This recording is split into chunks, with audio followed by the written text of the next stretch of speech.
FM4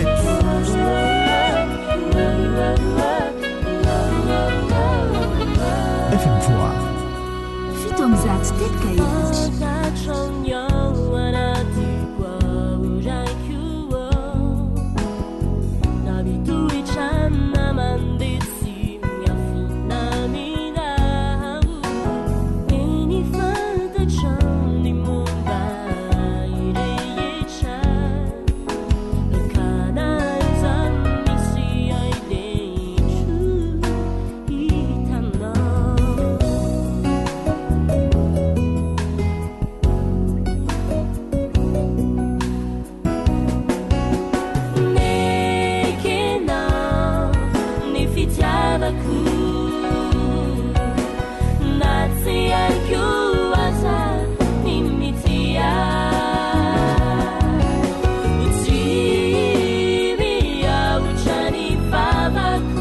Pasca 2017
Pasca 17 sy 20.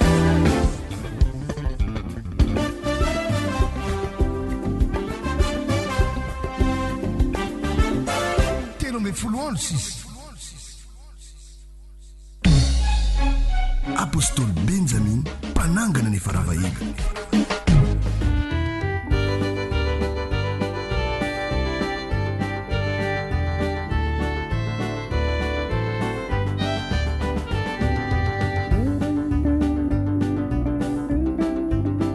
FM4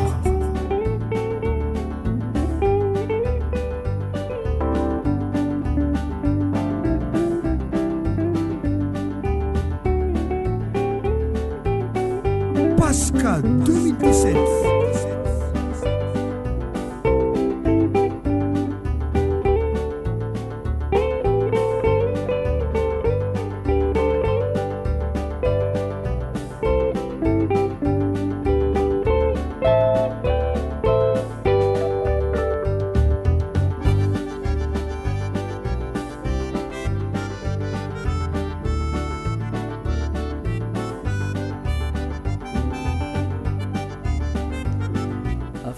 Vitsika dia iaraka eto amin'ny onjapeo fito am'zato teboka efatra elana tsiny tamin'ny fatapahany herinaratra teo vatavaverina somatsara izany dia manasanao ampitiavana sy ampiralaina iaraka fotoana minitra maromaro fohifohy eto amin'ity onjapeo ity ny fampahirezana eto na hoe torolalana dia ny amin'ny hoe inona tokony ho hita amin'ny mpiaino inona tokony hita amin'ny mpanompon'Andriamanitra na lahy na vavy izay manompo an' Jehovah tompony maro inona tokony ho hita eo amin'izy ireo mba ahitana fahombiazana eo amin'ny fiainana ara-panalo voalohany indrindra ary ihany koa amin'ny fiainana isan'andro mahakasika ny olona rehetra zany na lahy na vavy na tokantena na manambady na sokiny eny fatrany amin'ny mpianatra aza dia sahaza ho azy ny afatra izay entin'ny tompo aminay ara-pitanay ampitiavana lehibe izany afatra izany mahirezary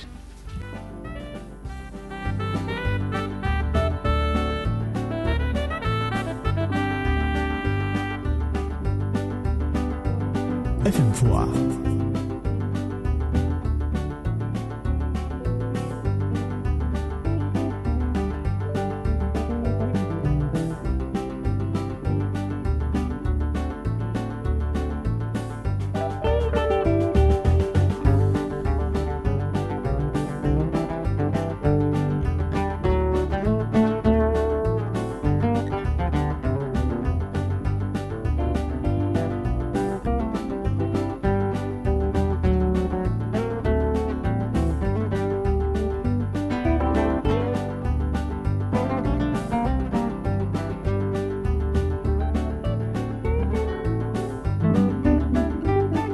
FM Voix.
Apôstôly Benjamin mpanangana ny faravahina. Eny ary misaotra an'Andriamanitra sika riavana tafaraka eto amin'ity onjam-peo ity indray amin'izao fotoana izao manona ny fiadanana ny Jehovah tompony maro Andriamanitra fitiavana izay naniraka ny Jesosy Kristy ho tonga nofo famonjena n'izao tontolo izao ka rehetra izay mino no vonjena noho ny fahasoavan'Andriamanitra zany no hijironay etoana. Salama tsara Apôstôly Benjamina. Ny fanontaniana ny tokony valiana eto zay azahoana ako ny tany aminareo na hoe fanontaniana avy aminareo mihitsy ny tena marina manao hoe inona tokony ataonay mba azahoanay fahombiazana eo amin'ny fiainam-pananay, eo amin'ny fiainam-piariana amin'ny ankapobeny maolona zany, dia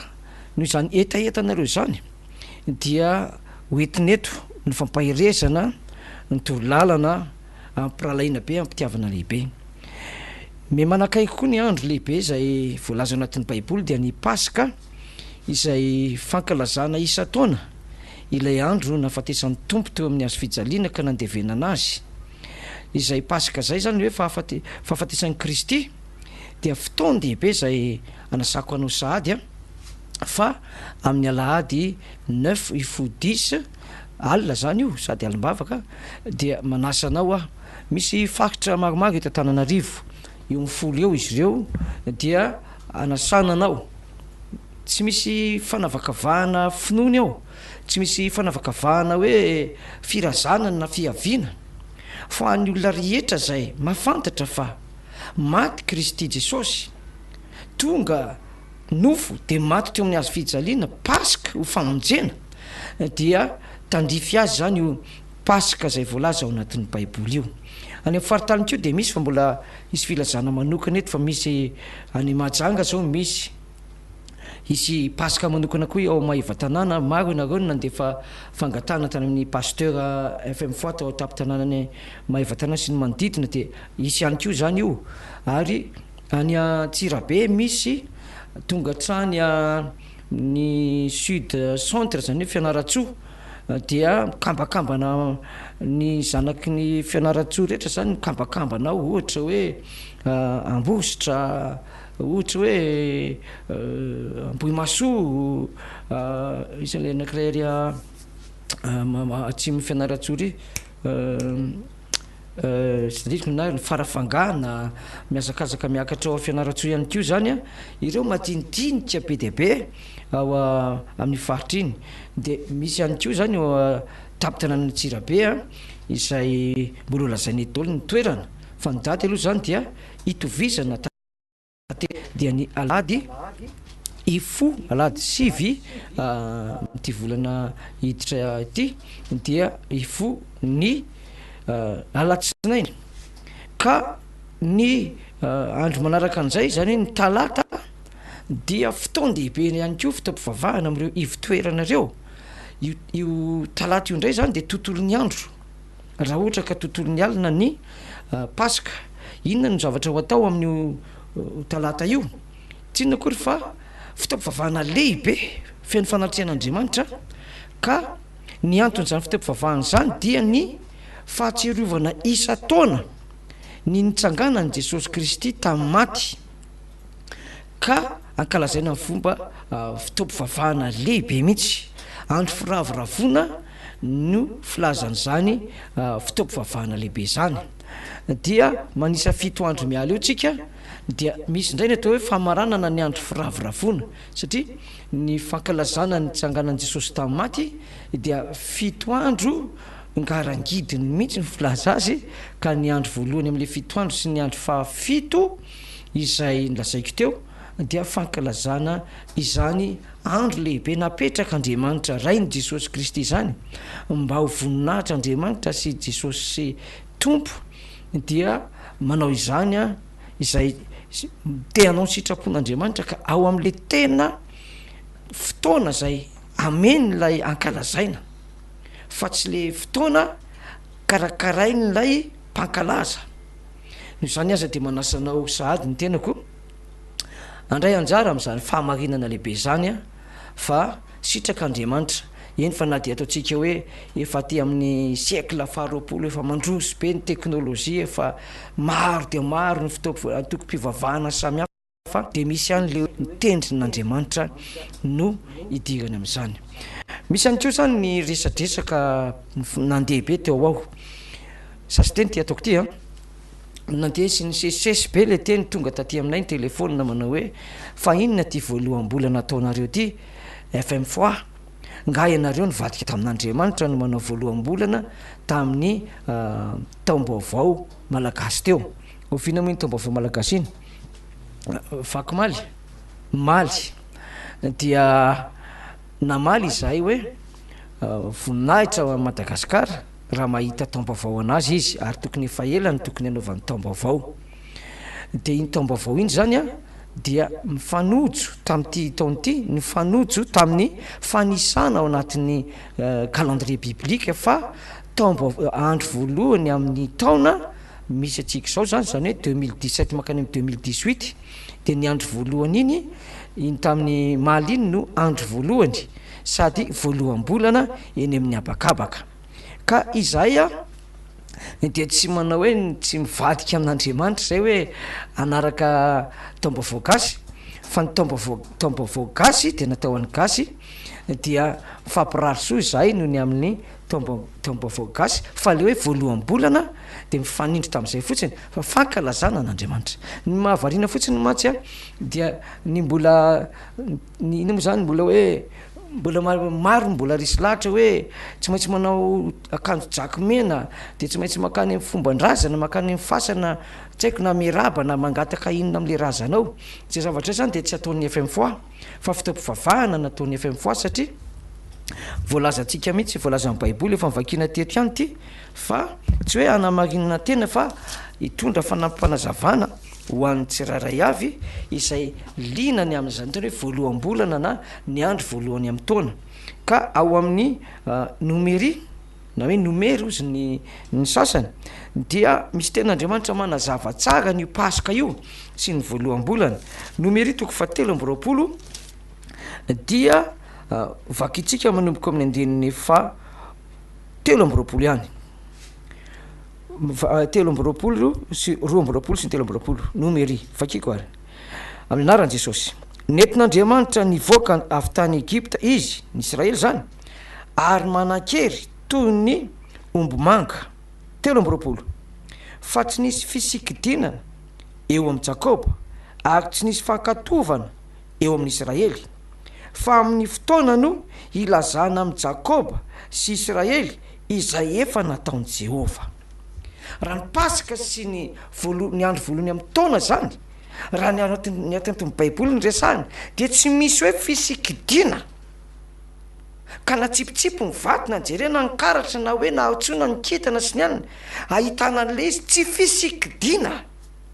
ary tsy misy fakatovana zany hoe ho any amin'ny fasana antany maty fa nahoana moa ny velona ny mankany amin'ny maty ny antany azy nefa ny velona ny mifehany zavatra rehetra raha tonga zany ny voalohambolana omaly andro voalohany amin'ny taona alamady amin'ny filazan'ny malagasy azy nisanina amin'ny filazan'ny jiosy azy abiba amin'ny filazan'ny ezipsiana azy dia ny fankalazana n'izany dia voalaza mihitsy hoe tsy misy fisikidina na fankatovana tsy misy fiantsona maty tsy misy fanerena sa manao akanjo menamena fa natsona tamin'ny fahafahany itsika ka hoy amantsy an'le valo fanontanianareo hoe fa nahoana ianareo efa amin'ny foa no mandeha makany amin'ny fisikidina tsy any sanatry ny vava 20 taona no ny arahanay tamin'ny tompo nanaovana pasika zany sy ny firavoravona voaloham-bolana tsy mbola nisy fisikidina na fanontaniana n'izay rehetra hoe milaza azy fa mahay mamaky tanana na mahay milaza ny rapitso ampy atsika kristianina lay tenin'Andriamanitra hoe fa amin'ny fotoana ny ilazana amin'ny Jakoba sy ny Israely izay efa nataony Jehova. Ka ity pasika idirantsika ity dia efa amin'ny fotoanany. Ny sabata izay ankalazana ao anatin'ny baiboly sady ankalazany efa amin'ny foan'Andriamanitra dia araky ny fotoana izay nilazainy Jehova. Ny Pentecoste dia araky ny fotoana nilazainy Jehova. Hoy ianao hoe aiza ny ahitana an'izany fotoana nilazainy Jehova zany? Valy nilazainy apôstôly anao hoe ao anaty baiboly. Raha misy fotoana hafa zany fankalazana Pentecoste na fankalazana Pasika ka tsy atao anatin'le baiboly tsy mitovy amin'le ato dia fisikidinana sy fankatovana ny maty no asandratra fa amin'ny fotoana izay anasanay ianao kosa hoe amin'ny Pasika ho avy izao dia ana baiboly dia ny fotoana izay voalahitra Andriamanitra anaovana zany ka misy ny fanatrehan'Andriamanitra no hitondranao anay nitondranay anao hoe andao hiary vavaka Pasika ny andro matoanao Jesosy tondra fiovampo anao zany fahafatesany sy ny fitsangana zany na mbola tsy nitondra ninina taminao fa mba te hafantatra an'izay ianao dia hoe amantsy anao hoe manasa anao ampitiavana sy ampanazana ny teninay mba iray fanantenana tsika na dia ataoko hoe tsy vavaka ato ary ianao tongava fa fantatry ny malagasy rehetra zany atao hoe voavony Kristy Pasika ho atsika tsy misy fanomezana atody amin'io na chocolat amin'io fa ny fahasoavan'Andriamanitra no tovozina ny fanatrehan'Andriamanitra no hitarika ary ihany koa ny fanatanterahana ny sitrapon'Andriamanitra no tanterahana amin'ny fotoana io orenesina hoeto ihany ny fitoerana maromaro eto tapitana Antananarivo amin'io fotoana io ka manasana ampitiavana zany izahay eto amin'ny FM4 izay misy ny mpanomponareo apôstôly Benjamina no fekirana anakiratsika dia hiditra amin'ny fanazavana amin'le hoe ny toroteny fampaharezana amin'le hoe inona tokony ho hita na tokony ataon'ny olona anankiray na maromaro mpanompon'Andriamanitra na olon-tsotra mba ahitana fahombiazana eo amin'ny fiainana ara-panahy na ihany koa eo amin'ny fiainana amin'ny maha olona azy amin'ny hoe manana andraikitra amin'ny maha olona azy izy inona ny tokony ho hita inona ny tokony ho ataony afaka hira anankiray dia miverina eto izay Pasika 2017.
tonga amin'ny fotoana zay fanomezana itsika ry mpiaino ajaina miarabana amin'ny anaran'i Jesosy tompo aho tratran'izao fotoana lehibe izao angataka amin'Andriamanitra mba anatrika izao fampaherezana sy fiainona zao ny tenanay ary angataka amin'Andriamanitra koa mba ho tonga any aminao ny fahasoavana ny famonjena ho tonga ho tafatoetra iorina ao anatin'ny fonao ny finoana ny Jesosy tompo ary mba hanovohery tena hanovohery ianao androany tena resy lahatra n'izany mihitsy aho vavaka reny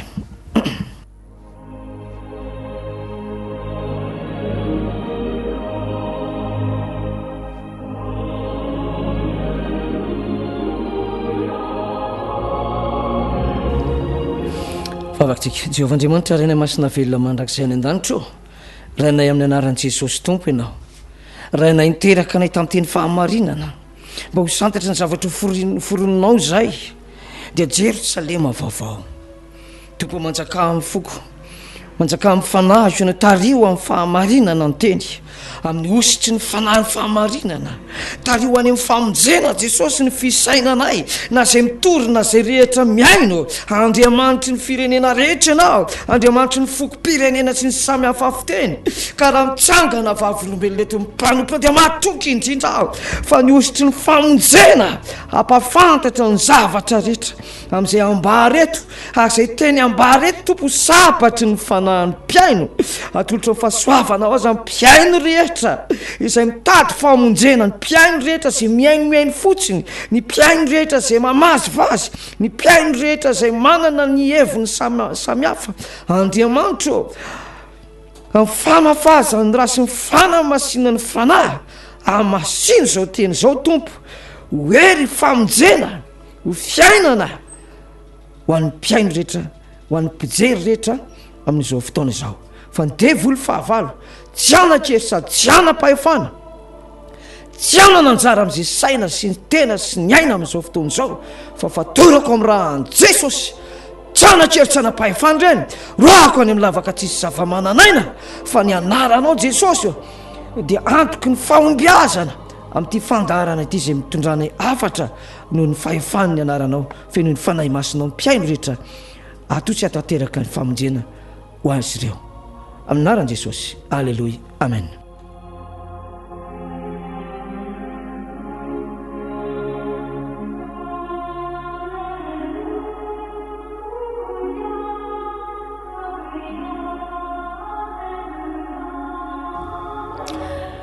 eny azy ny fantaniana petraka reo aty aminay maro no mitady fahombiazana amin'izao fiainan'izao ary normaly tsara zany tena ara-dalàna mihitsy zany hoy ny fantaniana fa inona ny tokony ataonay apôstôly inona ny tokony ho hita aminay rikaky mba hisy fahombiazana amin'ny fiainanay na amin'ny ara-panahy zany eny fa na amin'ny ara-pivelomana ny amin'ny ara-tsaina sy amin'ny lafilafim-piainana rehetra hoe inona ny tokony ataon'ny olona tsara mampafantatra fa ny fahombiazana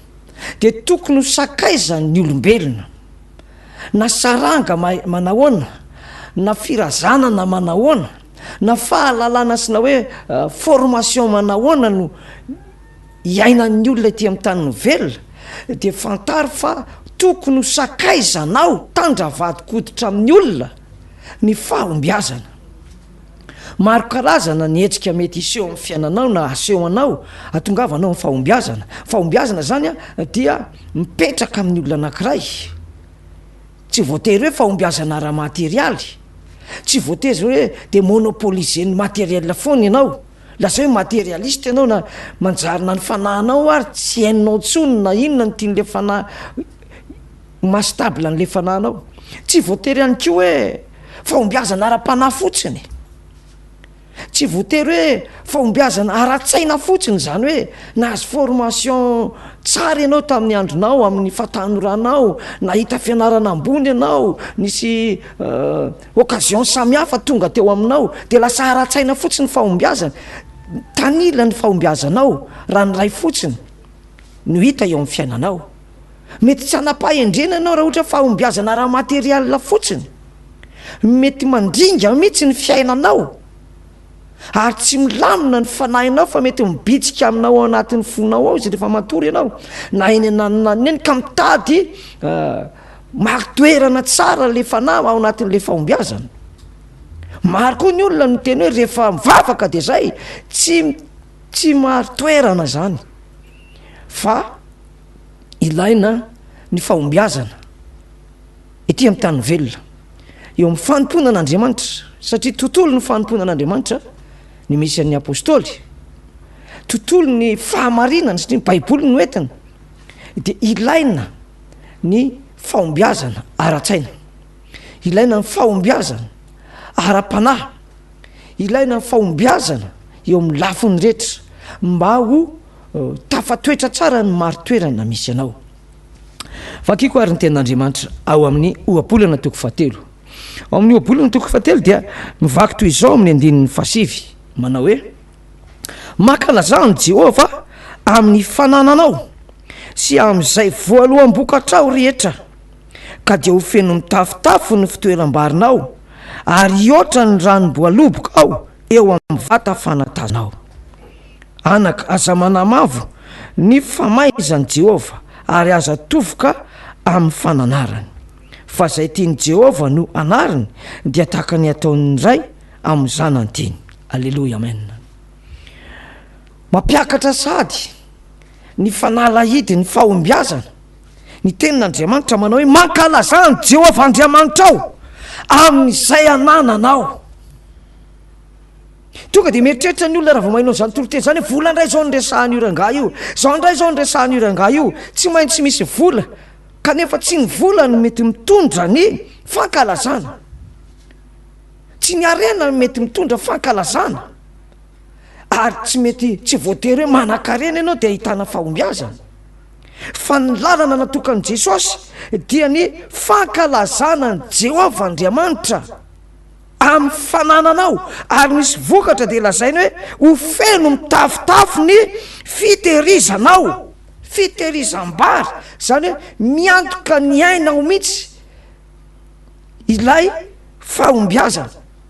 ilay fananana an'izay tiany tompo lazain'izay hoe ankalaza ianao. Misy tenin'ny tompo mazava be hoe mankalazany Jehova amin'izay fanananao. Tsy voatery vola io ry havana.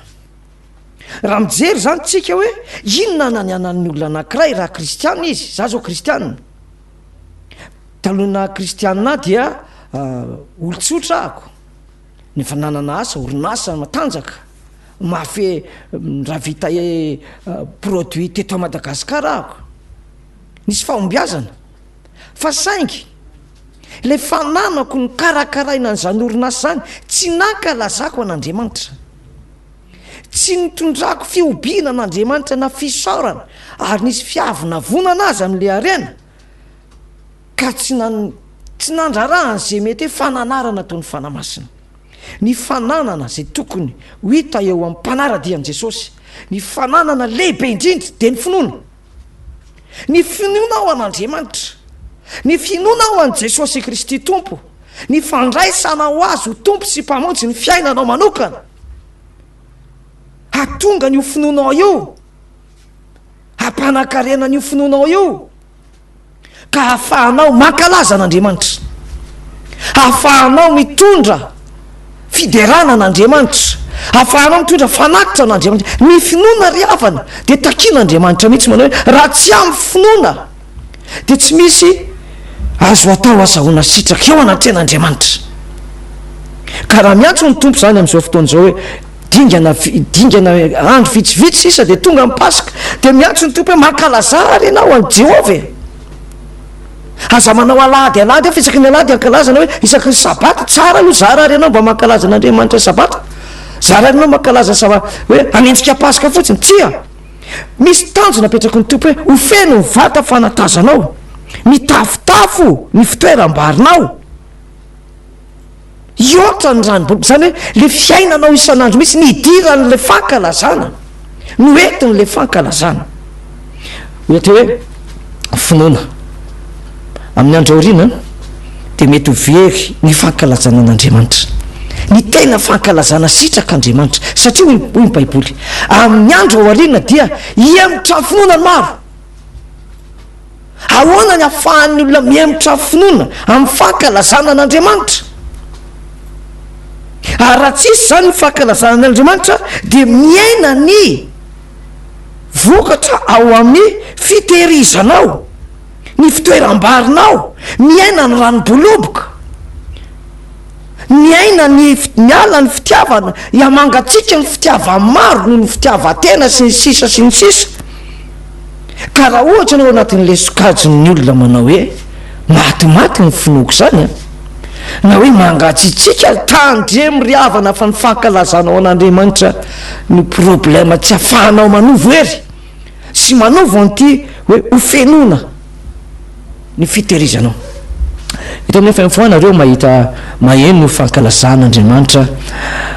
orakoraka ohatrany hoe misy olona nafaty baolina angata ao amin'le trano fivavahana sa nisy inona. Fankalazana an'Andriamanitra reny tanterahana amin'ny hetsika te-tanana amin'ny sioka amin'ny aleloia amin'ny dia noho ny finoana. Fa avy aza moa ny finoana mba hahafahanao mankalaza an'Andriamanitra. Ny finoana ry havana dia avy amin'ny toriteny ary ny toriteny dia avy amin'ny Kristy. Raha ohatra zany tsy misy fankalazana, tsy misy finoana entina hankalaza an'Andriamanitra dia ny mpitoriteny zany no tsy misy tsony. Ary raha tsy misy ny mpitoriteny dia tsisy ny tenin'Andriamanitra satria ny finoana dia avy amin'ny toriteny ary toriteny avy amin'ny tenin'Andriamanitra dia tsy misy zany ny toriteny dia tsy misy ny fankalazana dia jereo ary ny toe-javatra misy nefa eto Madagasikara ny feno mpivavaka indrindra, feno fiangonana, feno an'izao karazana fivavahana ary tsara efa marina fa mbola resin'ny isan'ny bara sy ny isan'ny trano filokana ny fiangonana kanefa betsaka fiangonana eto. Fa nahoana ary no tsy feno vata fanatazana ny malagasy ny kristiana ny dikan'izany tsisy finoana hankalazana an'Andriamanitra intsona eto Madagasikara. Fa raha fombafomba dia betsaka, aleloia. Za raha misy an'izay mba mitapy maso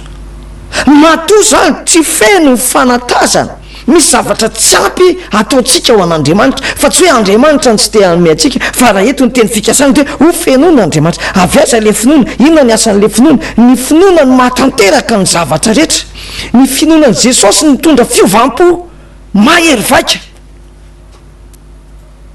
Mahay manova ny hodiny va ny leoparda? Tsy ozy ny tompo. Ary mahay manova ny lokony va? Ny mainty hoditra ho fotsy hoditra? Tsy ozy ny tompo. Raha mahay an'izany ny leoparda, raha mahay an'izany ny mainty hoditra na teo ho maintisina ny fotsy hoditra, tsia. Raha mahay an'izany ozy izy ny tompony olona dia mahay manao tsara izy, mahay manao tsara izy. Fa avy aiza ary ilay finoana mitondra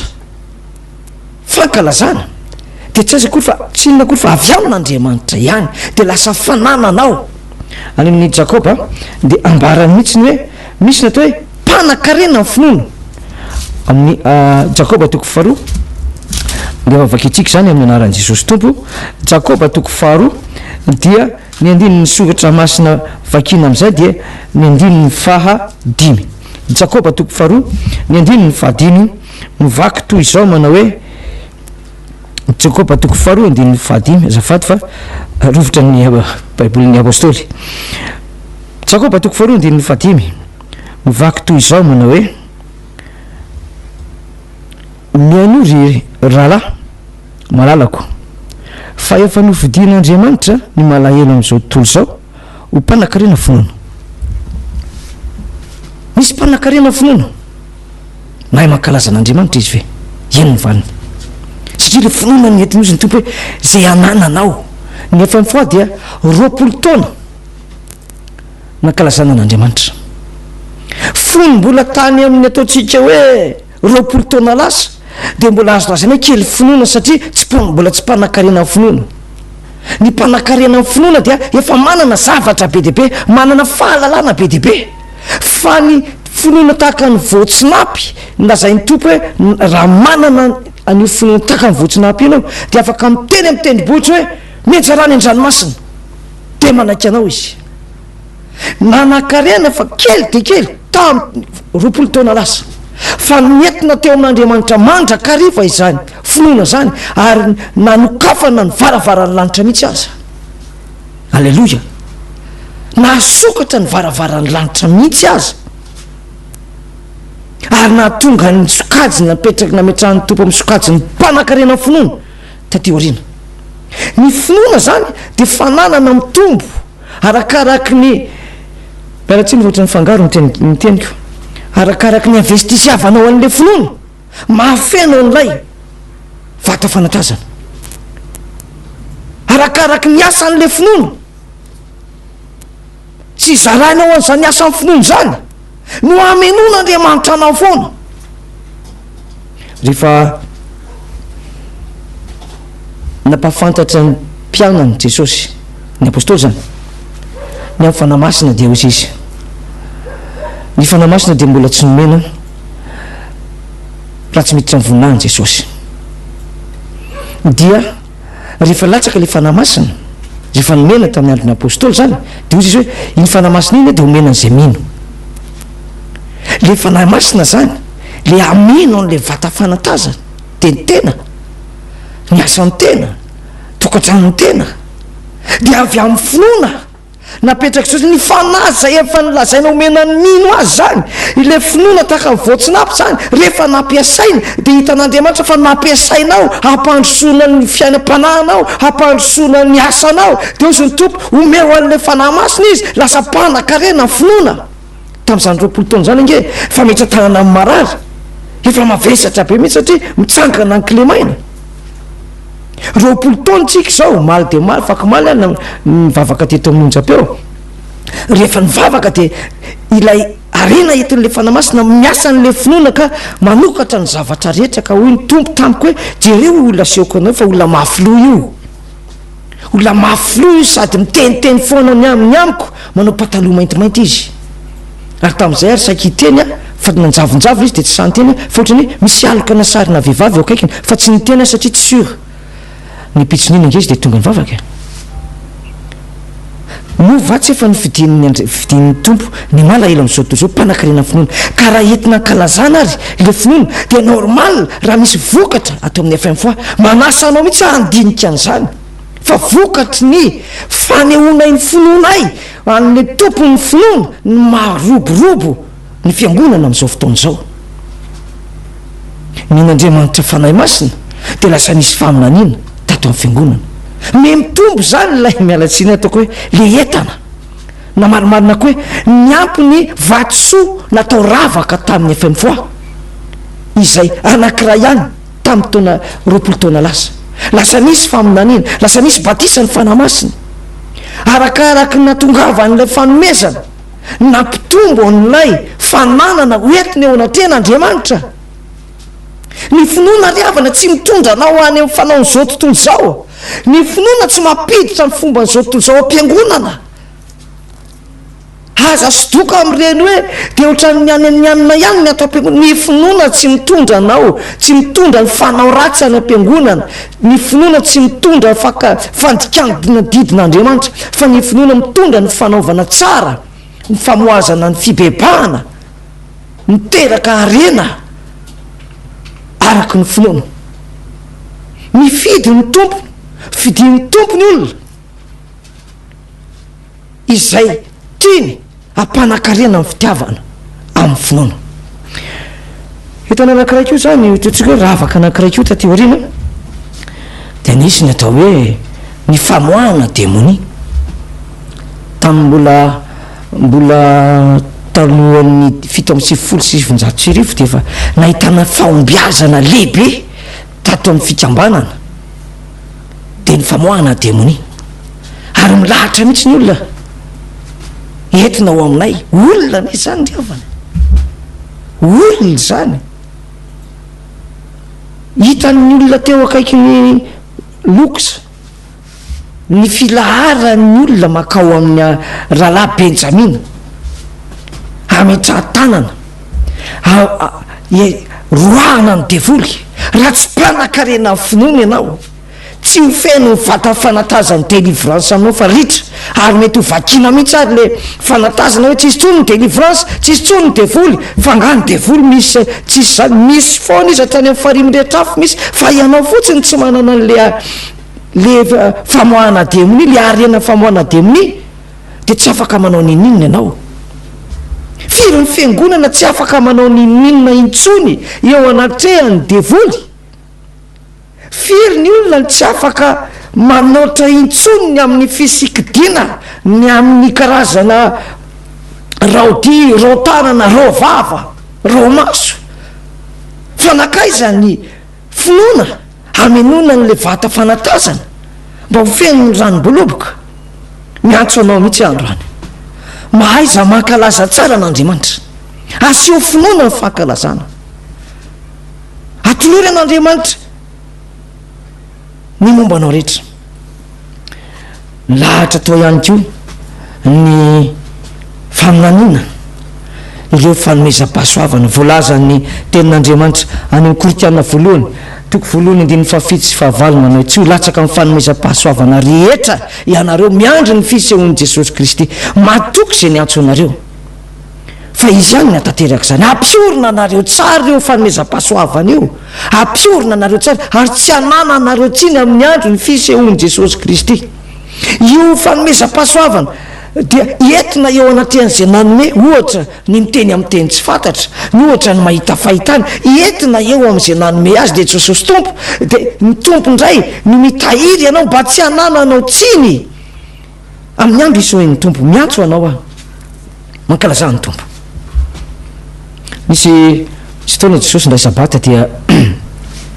tonga teo amin'ny sinagogy izy dia sendra ataontsika hoe tonga ny fanatazana rakitra dia mitady rakitra teo ny olona dia hitan' Jesosy karazany olona anankiroa nitatazana nandalo teo amin'ny fanatazana dia mijery Jesosy mety tsy arabaky teny hoe mitsangana teo am-piangonana ve Jesosy de nijery ny zavatra voakany anatin'ny poketrany mety arabaky teny mety amin'ny fanahy de rehefa nandalo izy lay mpanan-karena de nandatsaka fa rakitra izy de nandalo indray le malahelo de nandatsaka rakitra izy de nitsara Jesosy no tsarainy Jesosy ny fankalazan'ireo olona anankiroa samy hafa ireo an'Andriamanitra de ozy izy nen'lay nen'lay malahelo izy no tsara satria nientiny nankalaza an'Andriamanitra daholo ny tany aminy fa nen'lay malahelo nen'lay mpanan-karena io zay tsy tsara fa fisehosehoana fotsiny nientiny teo ry havana tena mijery ny arenanao mihitsy ny tompo tsy ny vola ihany fa ny finoana ny fahatokiana ny finoana mivadika ny tompo lasa fahatokiana lasa fitahiana ara-panahy lasa fitahiana fanomezam-pahasoavana lasa fitahiana ho tokantrano amin'ny asa-pivelomana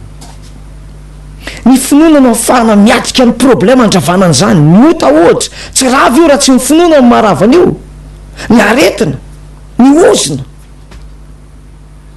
Andriamanitra mahay manozina olona betsaka ny olona voaozin'Andriamanitra ny fanozonan'ny olona ny vahaolana amin'ireny de manana finoana de eto ankalazany an'Andriamanitra io fantatry ny olona tantaran'i Davida sy Goliata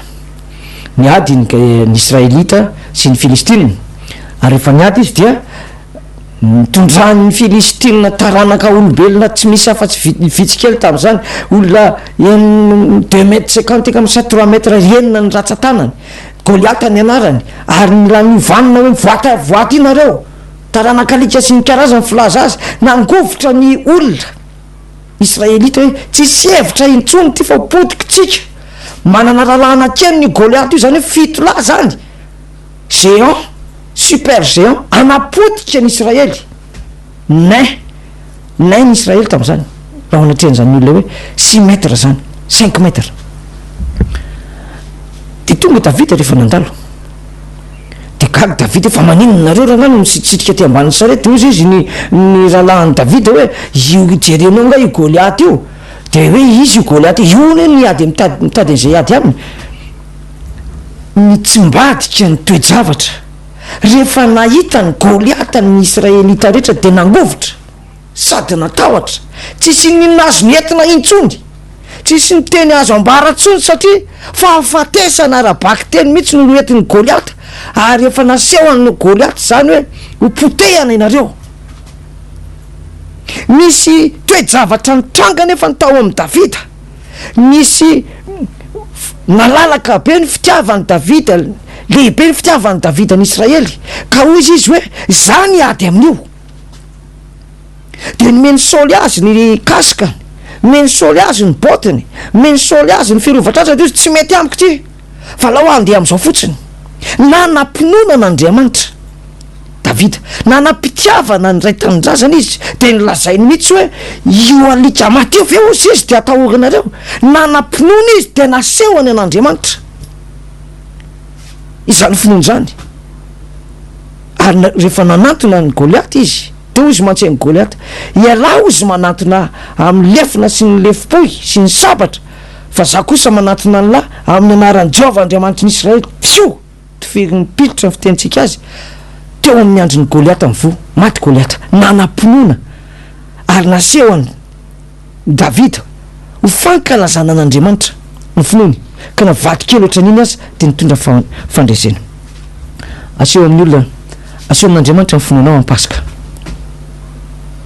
ny finoana de tsy miteraka fandikan-dalàna tsy fandikan-dalàna ny vokatry ny finoana fa fankatoavan-dalàna nefa mety afaka mitondra fandikan-dalàna ihany ny finoana mety ahitanao fahombiazana ihany ny finoana mitondra fandikan-dalàna fa ao ambadiky ny fandikan-dalàna dia ny devoly any Jakoba de milaza ny teny hoe ianao mino fa misy ny devoly mamaly Andriamanitra ny devoly koa mino fa misy Andriamanitra ary misy mpanompon'Andriamanitra mino fa misy Andriamanitra ary mamaly Andriamanitra fa ny devoly de mangovotra amin'ny fahafantarany hoe misy Andriamanitra ary misy olona zay mino an'Andriamanitra alleloia de mangovotra ny devoly rehefa misy olona mino an'Andriamanitra ka miantso ny anaran'i Jesosy de misy ositra petraky ny tompo ampanakarena n'iny antso iny raha andravany asan'ny maisina izy de iny ositra iny mampanakarena azy de manapodika ny asan'ny devoly ny devoly koa mino de mangovotra izy mangovotra n'Andriamanitra izy zao lazainy tsy vita tsony miasa miaraka amin'Andriamanitra mindray raha any ianao ry Jesosy fa ny anjely anie irahan'Andriamanitra monjy ianao avadio mofo rangaty mitady solution mora kely ny devoly nanota voalohany ary natao hoe ota de fandikan-dalàna ary ny olona mino ka makany amin'ny fandikan-dalàna tokony ametraka fanontaniana hoe hoentiny ankalazana an'Andriamanitra ve ny fankatoavan-dalàna entiny ankalazana an'Andriamanitra ve ny fitaka ataon'ny devoly matoa ny devoly mahazo hery be dehibe na any amin'ny tontolo amin'ny fivavahana na any amin'ny tontolo ny hafa dia be dehibe ny olona miantso azy be dehibe mitondra ny finoany amin'ny devoly hoe tiako ny fandikana ny lalàna tiako ny zao ny fankatoavan-dalàna dia mampanakarena amin'ny finoana raha nanome ny finoana azafady nanome ny didin'Andriamanitra Jehova tamin'ny Mosesy de nisoratany tamin'ny vato fisaka ambadika sy ambadika recto verso nisoratany tamin'ny ratsan-tanana de hoy izy ny tompo Mosesy eto ty vato ty de apetrao ao amin'ny fiaran'ny fanekena ao anatin'ny rakotra fanaovam-panafotana taty orina l'izy niova ao anatin'le didy folo nisoratany tamin'ny ratsan-tanan'Andriamanitra dia misy hoe amin'ny didy faefatra nahatsirovana ny sabata namasina azy enemana ny asanao sy anaovanao ny rarahanao rehetra fa amin'ny andro fafito kosa anao de hitsahatra manamasina le andro fafito zay any Jehova ao amin'ny didy faharoa de aza manao sary ny zavatra voasikotra ho anao na mikohaka aminy na mivavaka aminy rehefa taty orina satria voalaza hoe ny devoly de mino fa misy Andriamanitra ary mangovitra de any amin'ny tsy misy fitokantrano na fiangonana tsy misy Andriamanitra no idirany any amin'ny olona zay mianahana amin'ny fisian'Andriamanitra no idirany mitondra faisana ny olona mitondra faisana ny tokantrano ka hitondrany didy folo mihitsy ireo olona zay tsy manana finoana teo entina kalazan'Andriamanitra de nientiny ny azy ka nilazainy tsotra tamin'ireo olona ireo hoe efa foana le didin'Andriamanitra fa hitindray ny didy vaovao de ankalazany olona an'Andriamanitra ilay Andriamanitra atahorany devoly ilay fandikana ny didin'Andriamanitra sy ny fiaverana hoe didy vaovao men'Andriamanitra nefa fantatry ny devoly fa tsisy didy vaovao zany tsisy didy folo vaovao zany fa izy ny manao azy de lasa mandeha amin'ny lalan'ilay sitrapony devoly le olona ao anatin'ny eritreriny nefa ny Andriamanitra ndresany tsy mahafeno ny vata fanatazanao ny finoana miaro fandikan-dalàna mampalasa eritreritra ny teknisianina ilay tenin'i Jesosy manao hoe rehefa ho avy ny zanak'olona ozy izy de maro no avy eo aminy ka hiteny hoe efa namoaka demony tamin'ny anaranao zay efa nametra tanana tamin'ny anaranao zay ka sitrana ny marary rehefa nanao asa lehibe efa naminany efa aleloia efa hosana efa tralala fa ny valitenin'i Jesosy ane ka milaza manao hoe tsy fantatra ianareo hatrizay mialamika nareo mpanameloka zany hoe nisy olona mitondra délivrance tsy izy tonatren'Andriamanitra mieritreritra izy fa amoaka devoly ankalazan'Andriamanitra mba ho feno ny tafotafo ny vata fanatazany nisy nametra tanana tao de nentina ankalazana nefa tsy fantatry Jesosy tompo reo nefa ny tena nanizingizina mihitsy hoe amin'ny anaranao any namoana an'le devoly tompo de mivoaka le izy tsy le izy mivoaka ny resahan'i Jesosy tsy tafavoaka na mivoaka fa le izy tsy le tsy Jesosy fa le Jesosy sandoka nentina tomboka ny teneny tsy fantatra ianareo hatrizay hoy tompo hoe anaka mankalazany Andriamanitra ao amin'ny fanananao rehetra mba ho feno ny vata fanatazanao mangataka an'izany Andriamanitra any amin'ny tompo ny vahaolana rehefa nientin'ny tato amin'ny FM zany aty famoahana devoly nentina ny atao hoe faminaniana fanomezam-pahasoavana sy de ny tombo ny fankatoavana ny tombo ny tahotra an'Andriamanitra lasa ny anavesa-danja ny afatra napetraky ny tompo ary lasa nitondra fitombona nahitana fahombiazana ara-panahy nahitana fahombiazana ara-pitantanana satria raha atao amin'le toerana anankiray herinareo foana eto amin'ny radio hoe ambany lakaly zany hoe trano soterahana misy trano avo be ao ambony eo de any ambany indrindra any amin'ny lakavo zay no mivavaka taony nanomboka olona 20 taony tonga ny pasika voalohany ary tamin'ny fahatsorapony idirana hoe antaotsika anao pasika araka ny fanaon'ny olona fa aseho amin'Andriamanitra fa mangeta etsika satria mbola tsy fantatray ny tena pasika andro anaovana an'le izy de nyroboko zay vetivety taorina zay de natoron'ny tompo hoe ty ny tena pasika lasa nanakarena finoana sy fahalalana aseho amin'Andriamanitra zay fahalalana hita de ampitombon'Andriamanitra miafeny de miafeny efa lovan'ny olona izay teraka tamin'ny 9 na 5 na tamin'ny 5 izy niteraka efa lovany sahady zany efa makatohany zany izy ary efa mitondra an'io fahalalana sy fahamalinana hita tamin'ny 20 taona lasa io ireo olona teraka tamin'ny 90 feno ny vata fanatazana za ozy ny tompo anolotsainanao ny fanahiko natao atokony rehefa manao zavatra ataovy tsara ozy ny tompo ataovy tahaka ny an'Andriamanitra ny zavatra ataonao misy tahotra zany hoe misy persévérance misy hoe fikirizana misy fahaiza manao ka na de ohatra ary hoe tsy natsony hitantana fiangonana zany zay de Andriamanitra zay mahatateraka ny zavatra rehetra no niantso ka nanantony zay de nanantony zay de zao tsika miona amin'ny fahita lavitra zao izay tsy atao anatin'ny eritreritra mihitsy nandritra ny 20 taona zay feno eo amin'ny 10 eo ny fitoerana misy ny fiangonana efa mifoa eto Madagasikara sany Pitan-dranomasina tamin'ny voalohany nefa nitondrana an'le finoana sy le fiainam-baovao entina kalazan'Andriamanitra de olona ray ihany navitan'le izy de sitrak'Andriamanitra de lasa olona roa ary zao efa mipitatra any Pitan-dranomasina hoe efa misy fokom-pirenena sy ny samy hafa fiteny tafarakato tsy hoe missionnaire manao renfort avy any États-Unis na hoe missionnaire avy any Afrika tsy olona hafa firenena sy hafa fiteny no mivavaka ato karaha le W ny gasy sy ny créole sy ny canadiana sy ny frantsay de samy mivavaka samy mitondra ny arenany eo anatren'Andriamanitra de ny finoana zany mivavaka zany afaka mamoaka démonie mametra tanana amin'ny marary ny mpino gasy ato amin'ny teny vazaha ary ny vazaha afaka mametra tanana amin'ny marary amin'ny gasy nefa teny vazaha no atao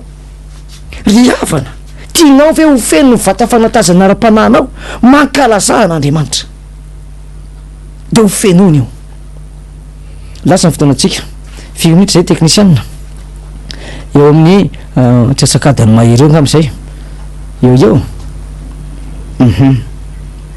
misy koa ny amin'ny lafiny arikarena rabaky teny eo amin'ny fambolena eo amin'ny asa tanana eo amin'ny asa ny asa varotra tiako milaza aminao fa mahay mampitombo an'ireny Andriamanitra mahay mampitombo sady mahay mampitahiry manolo-tsaina ny amin'ny fitehirizana sy ny fitantanana ny tompo vavolombelona zany zay miteny zao isan'ny tsy natonga anay tonga de resy lahatra tamin'ny fivavahana dia matahotra satria sao de lasa mantra satria na de tsy mpivavaka ary zay de fantatry ny mpivavaka hoe zanaka mpivavaka de maro ny mangataka aty aminay de mieritreritra hoe ary olona telo efatra ny mangataka de ozy zay ary betsaka zany mpangataka kristianina zany nefa telo na efatra ary eo telo sy efatra sy foana ny tonga isaky ny tapabolana na isaky ny herinandro de ozy zay tena betsaka izy zany nefa telo sy efatra zany hoe efa manana fijery negativa be zay amin'le olona malahelo ka ozy zay fangatsy mitahanareo Andriamanitra tarito ny ray aman-dreninay zay de lazainy hoe zay tsy vavaka fa lasa sarza ho anay eo reo olon'ireo fa ny fiantson'Andriamanitra kosa dia tsy amin'izay malahelo na amin'izay manan-karena fa tsy misy anenenana ny famonjena ataon'i Jesosy ka rehefa nandray an'izany izahay tao anatiny atao hoe manefoefo mpanefoefo de le zavatra lay vola be sy ny laza amboninahitra navela teo io lasa zay de nakalaza n'Andriamanitra tamin'ny arena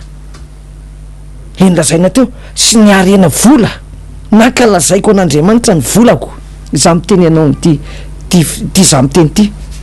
le zatra hoe mameno malahelo ko izy ny tompo zay mameno malahelo ane no akasitran'Andriamanitra de meko ny malahelo sy te mampalahelo ny fiangonana de nampianariko ny fiangonana hoe ohatra zao ny fanaovana an'ity zavatra Andriamanitra ny fiadanana nahita ary nitaha ny fiangonana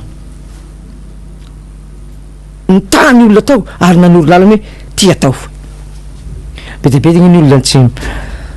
mandoa ampafolony be de be ny fiangonana tsy tia ampafolony halanay zany atao faharoapolony azy atao fahatelopolony ny fiangonana zany nge rehefa mangataka tonga de trano be mihitsy io trano be tany be de be ny fiangonandehibe reny famezana daholo reo e fa misy ny ten'Andriamanitra any amin'ny ny fitarihan'ny tompo any amin'ny malakisa aty amin'ny Hébreo amin'ny Hébreo de milaza mihitsy izy amin'ny toko fahatelo fa ny arena izay entin'ny olona atao hoe arakalain'ny olona hoe fanakitra eny amin'ny altary fanao an'izao sy fanao an'izao ampahafolony karatseko te lazaiko anao fa any Amerika ny be mpanao ampahafolony indrindra ary Amerika ny mpanan-karena voalohany indrindra na ara-panjakany zany na volam-panjakany zany na ara-olona fa betsaka mantsy manohatra an'io le hoe io ndray le voly marina amin'ny lafiny marina misy marina angenany reo io ndray le voly mba lazao an'izany nohatra hoe ny contribution directe hoe indray le vola mba lazao an'izany ny any amin'ny assurance indray le vola mba lazao an'izao le anaty le indray le vola zay andehananao any amin'ny écolage indray le mba famaninona le amin'ny Andriamanitra nataonao indray le vola nefa ao loha rano miteny hoe fenoko ny ny vata fanatazanao hoe famaninona le jirama ataonao hoe indray le vola tsy misy jira koa de le vola maninona tsy tonga de aza mandoa jirama tsony satria indray le vola aza mandoa patante tsony indray le vola aza aloha ny écolage ny zanakao any ka teneny le directeur indray le vola fa raha pitsiny maraina tonga de tsy miverina mianatra tsony ny zanakao ny vola ny ampafolo-karena de hoe etonareo ny ampafolo-karena ny trano firaketako inona to trano firaketa ny fiangonana raha mbola fiangonana zany aloha de tokony anao ka voalaza tsara ao amin'ny Hébreu toko fa 3 any amin'ny Levitikosy de azavain'ny tompony hoe ny mpandray andrenany eo izy de ny levita ny mpisorona be io no hoaniny tsy mahazo miasa izy fa io ihany nataony de ohatr'izay koa zany eo amin'ny fiangonana entina ampidonana ny fiangonana ny ampafolony mety manan-karena ny fiangonana noho izany mety tsy manana miankina amin'ny olona ao aminy fa raha be dehibe aloha menomenina amin'le io indray le vola de tsy anana mihitsy le olona fa lasa manao affaire ny pasteur lasa manao politique talao le pasteur manao politique reny tsisy dinina ao aminy karaha mangama velona fiangonana ngeza be manao politique le pasteur fa ato anaty baiboly kosa de zao no lazain'ny tenin'Andriamanitra satria Jesosy ny voalaza eo mandray andreny amin'ny toko fahatelo de manao hoe koa amin'izany ry ralamasina mitombo azafady ralamasina piombona ny miaratsiny fa voakosikosoka be ny soratra eto piombona ny fiantsona avy any an-danitra hevero ny apôstôly sy mpisorona be izay eketsika de Jesosy zany any an-danitra mitondra ny titre mpisorona be sy apôstôly zany hoe voninahitra anankiroa zany nitazomina lay hoe mpisorona be de lay avy any amin'ny Abrahama Isaka sy Jakoba sy ny Israely io no itondrana dimy raisina zany io plasy io ny apôstôly koa taty amin'ny testamenta vaovao nitondrana ny dimy dia Jesosy maka amin'ny plasin'ireo zany raha manao fanatitra ianao zany na manao fanomezana na mitondra ny finoana ao dia mpanalalana amin'io Jesosy Kristy izy no mandray an'io tonga finoana azafady tonga zava-panahy amma mpisorona be azy avy amin'ny Abrahama Isaka sy Jakoba ilay nylazainy hoe avy ny andro izy indray andro any ilay latabatra amin'ny Abrahama sy Isaka sy Jakoba ny avy any andrefana avy any antsinanana avy any andrefana avy any avaratra avy any atsimo zany hoe kristianina rehetra de Jesosy ny solotenan'izay ka mandray an'io araky ny lazain'ny tenin'ny tompo teo ary amin'ny lafiny anankiray de apôstôly izay nylazainy hoe tsy sotry ny vokatry tony voaloboky tony aho mandra-patongany izay vaovao aminareo ny fanjakan-draiko ry avana malala te hitondra fahombiazana te ahita fahombiazana eo aminao ny tompo fa torohevitra miteneniko anao tao hoe eto aloha zay anananao ino io anananao ny finoana ivadika fatokisana io zay matoky amin'ny kely ataon'ny tompo manapaka ny be ny fahalalanao ny arenao mivalin'izay de ozy ny tompo hoe ho fenoko mifata fanata joro vavolombelona tahaka ny olona rehetra sitrana teto lasa feno fahasalamana izy joro vavolombelona araky ny fanaon'ny olona teto hoe nanome an'Andriamanitra izy de nome an'Andriamanitra ny joro vavolombelona ny olona marina vita trano de tena fenon'Andriamanitra sy ny fahasalamana ny lasa pasteur moa de be dehibe ato lasa mpamoaka devolatra amin'ny ankizy vavy na ankizy lahy mpamoaka devola ny arena zay nomen'Andriamanitra de entinao amin'Andriamanitra de ampian'Andriamanitra arena ampian'Andriamanitra fahasoavana araky ny teny hoe ampitombona aminareo any amin'ny fahasoavana sy ny fiadanan'Andriamanitra zany hoe tian'Andriamanitra ho stable ara-panahy mitombo ara-panahy mivelatra ara-panahy misy fahombiazana ara-panahy mpino ary mivelatra ihany koa mba tsy ho diso zavatso tsy hananjava mahory zany ny programan'Andriamanitra ary raha mihetsika amin'izany toro lalana men'ny apôstôly zany ianao de tsy hitaredretra Andriamanitra fa aniraka ny fanahy masina mahery hitondra fahasoavana anao lalana ho anao. Eto amin'ny tompo io finoana io, eto amin'ny tompo ny fahaizanao mihira aza entina any amin'ny toerana hafany. Eto amin'ny tompo ny asan'ny tananao, eto amin'ny tompo ny vavaka ao ataovy mazava tsara amin'ny anaran'i Jesosy tompo. Fa ny teny fikasana dia milaza hoe ho fenoko ny vata fanatazanao. Ao amin'ny Jakoba 4 dia ny andininy faha 7 teny milazain'ny tompo hoe hitanareo izy izy fa tsy hamarinina amin'ny finoana ihany ny olona fa hamarinina amin'ny asa koa. Le finoana zany manova amin'ny fiainanao, mahatonga anao hanara-dian'i Jesosy. Le asa le nilazaiko hoe mamoaka devoly, manao rakitra, mihira, mitory filazantsara tsiro, iny le asa iny. Na asanao any amin'ny fiasananao, fivelomanao, hamarinina amin'ny asa koa ny olona, fa tsy hoe hamarinina amin'ny finoana ihany. Tanakavanana sy tanakavitsy havanana ny finoana sy ny asa.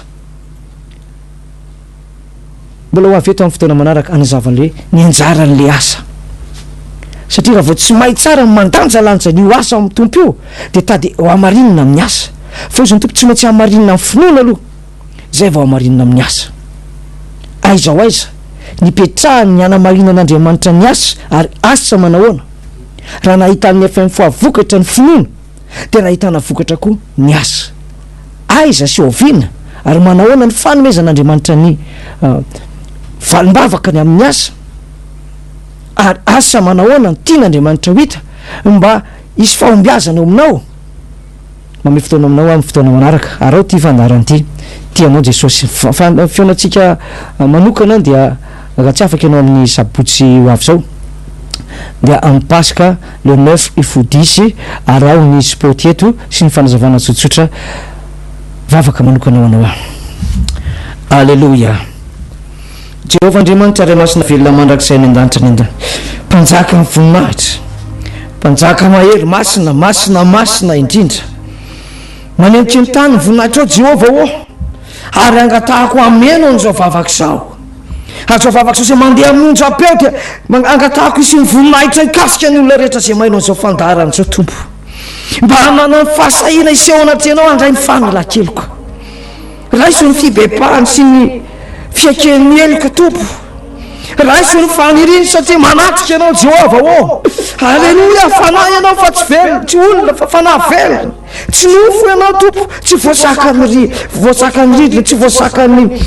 abakabaka ianao, fa eo akaiky izay tena miantso anao marina tokoa. Alleluia. Jehovah ô, mpanomponao amangataka aminao tompo ô. Alleluia. Te hitondra arena eo anatrianao andro any, ary resaka arena ty olona tompo ny arenako, olona tonga piombona antoko amiko, mpiray finonaniko, mpiray filazantsara kristianina ohatranany olona entiko anatrianao zany. Hoenao asa miseho anatrianako ka tsy mitondra vokatra, ka tsy mitondra fanatitra velona masina kasitraminy amin'ny rahanao Jesosy. Re olona entiko anatrianao eto. Halleluia. Manana ny maizy azy reo tompo, ny sarangany, ny fiaviny, ny firazanany, ny alahelo sy ny fifaliny, ny fiaboebony sy ny olona rehetra Andriamanitra. Todio asa ny fahavaka zany, tongelano any sofinao, tongelano Jehovah ô. Andriamanitra mahery tsy to ianao, fa voasoratra misoratra masina manao hoe ny devoly koa ka mba mino fa matahotra izy dia hitsahako amin'ny anaran'i Jesosy. Ny devoly fahavalo miala tsanakely tsanam-pahefana, tsy manakatsakana n'izao vavaka sy ny fahasoavana zao, fa tonako amin'ny raha Jesosy ny devoly miala ao atramin'ny olonao, miala ao amin'io zay rehetra miaina an'izao fandarana zao. Fa ianao Jesosy anatsotra ny tananao ka matosy atanteraka hoe raha miratsa tanan'Andriamanitra ny amoana ny teminy dia afaka ianareo ko amin'ny anaranao Jesosy io. Ainjiro ny tananao anala sy andravany asa maizina ny olona rehetra miala izao fandarana zao. Matoky ianao zay niantso anay, fenao ihany matateraka izany, mba mpamelahkeloka. dioviny fotany mba tsisy sakana jesosy ho velona sany vavaka zany ary donao amin'ny fony olona ho kasika amin'ny fony olona andraisan'ny famonjena ka hitondrany zany famonjeny zany eo anatrehanao ankalazany ianao taloha manokana ny olona ho amin'ny fanahy fahamarinana tombo anompon'ny fahamarinana ny pasika ny sabata ny voaloham-bola ny fiainam-baovao fanomezam-pahasoavana atsoiny manam-pahefana atsoiny mpandraram-pivavahana fa mora azo indrindra ianao fantatrao ny fandraisana an'ireny jesosy fa zay mety tsy mahay miasa miaraka amin'ireny mety iva tsy matakatra ny kitokely ny fahalalana dia zay nangatahako aminao Jehova ka sy hoariny manam-bola sy ny mpanakarena sy ny manam-pahefana sy ny mpitondra fivavahana fa zafa magaka vao omanao Jehova halleluja halleluja Jehova tompony sabato misaotra anao fa manana hevitra iverana anahy tokoa ianao Jehova tsy loza fa fiadanana ho tonga any amin'izay rehetra manapaka nyty firenena zany fiadanana zany ho tonga amin'ny sambatan'olona ny fahasoavanao ho tonga ny fanasitranana amin'izay marary mahenao n'izao ary ho tonga amin'ny tanora ny fahendrenana tonga mpianatra ny fahalalana tonga mpiasa ny fitahina amin'ny anaran'i Jesosy nanaovaka zany vavaka zany tera sy laza saotra sy voninahitra zay afanao hatramin'ny talohanao ankehitriny anao mandrakizay fa fahasoavana sy ny fiadanana fitahina avy aminao ane ho an'ny tsiraray avy zay nanaraka an'izao fandarana izao amin'ny anaran'i Jesosy nanaovaka zany vavaka zany alleluia amen.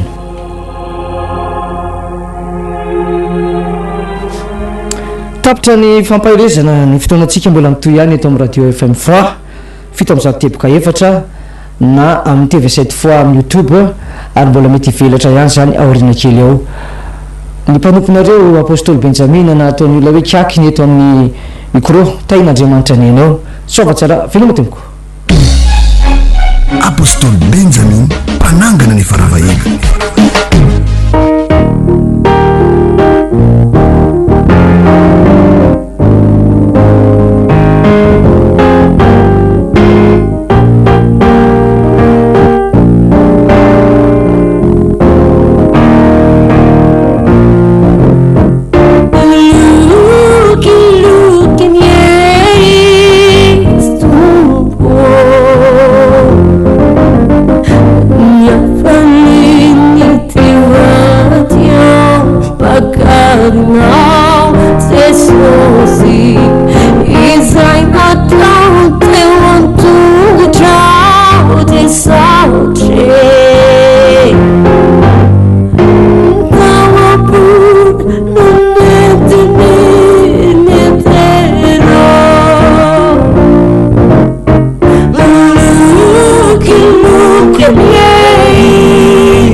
They found yourself.